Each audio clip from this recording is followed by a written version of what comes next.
Bonjour. Le problème de l'immigration est et sera un problème important à gérer. Toutes les tendances montraient une augmentation de ce phénomène en raison de guerres, des situations climatiques et des problèmes économiques.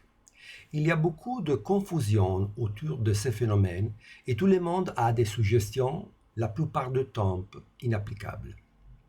Je voulais analyser ces phénomènes un peu plus en profondeur. Peut-être que beaucoup d'entre vous ne savaient pas que l'une des premières à être contre l'immigration a été Karl Marx. Marx a écrit un livre contre l'immigration irlandaise en Angleterre. Et les raisons sont très valables. L'immigration incontrôlée de personnes prêtes à travailler pour n'importe quel salaire et sans aucune condition de protection sociale et médicale est une coupe directe ou lutte syndicale pour les salaires et pour les conditions de protection de travailleurs. Et Marx a soutenu que l'immigration était un phénomène voulu pour la droite capitaliste qui voulait de travailleurs prêts à travailler pour des salaires de misère à la pièce et sans garantie. Une attaque claire contre les luttes de syndicats et de la gauche en général.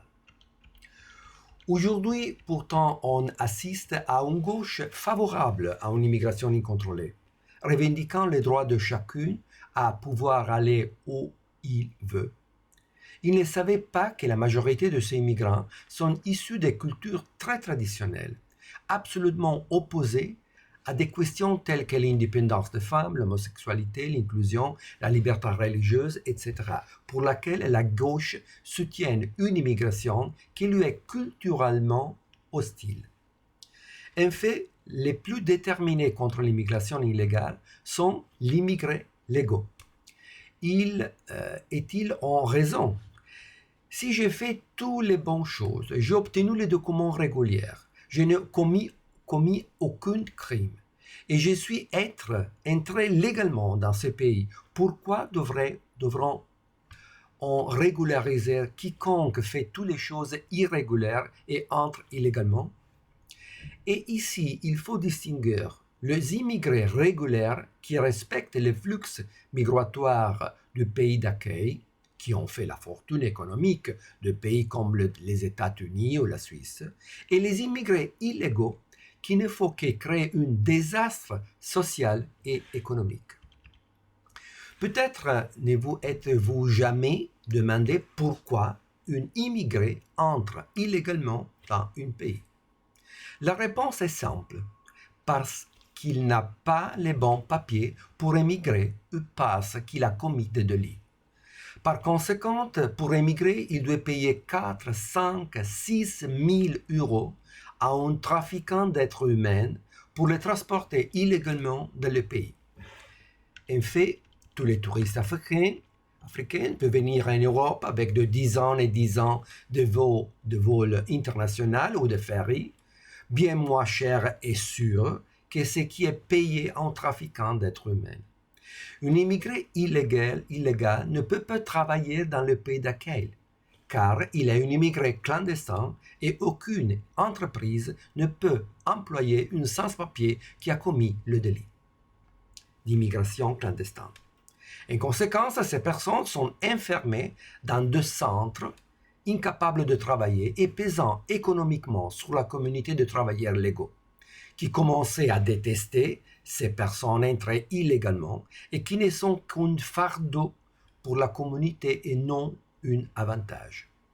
Certaines des conséquences collatérales de cette immigration clandestine sont les énormes profits économiques des organisations criminelles qui font le trafic d'êtres humains et l'approvisionnement en personnes qui vendent de la drogue dans nos rues pour les organisations criminelles. Ces types de politiques adoptées par la gauche, il semble qu'ils vont ouvrir le bras à l'immigration clandestine, sans savoir comment les gérer, et les faisant ainsi ne fait qu'alimenter le racisme envers ces personnes. Ainsi, la première cause du racisme envers les immigrés est la non-gestion du phénomène de l'immigration qui a automatiquement provoqué une réaction négative de la part de ceux qui devaient y faire face, le peuple avant tout. On sait que les problèmes de l'immigration sont subis par les banlieues, certainement pas le quartier où vivent les chics radicaux qui votent à gauche. Donc, quand il s'agit d'immigration, c'est important de connaître ces problèmes à fond, de comprendre qu'il veut peut-être mieux s'assurer que l'immigration illégale n'est pas un avantage, mais un inconvénient pour ces personnes, avant de créer des murs qui pouvaient être abattus et surmontés, travailler à rendre la pratique de l'immigration clandestine hautement négative pour les personnes qui la pratiquent pour leur argent et leur avenir. En bref, le problème est complexe. Mais si les problèmes ne sont pas abordés avec une vision patriotique claire ou une attention maximale est accordée à ceux qui participent au vote et non à ceux qui n'ont pas le droit de vote, aux majorités et non aux minorités, nous ne résoudrons jamais rien. Le vote pour l'UDC va dans le sens d'une gestion et une régulation du phénomène de l'immigration.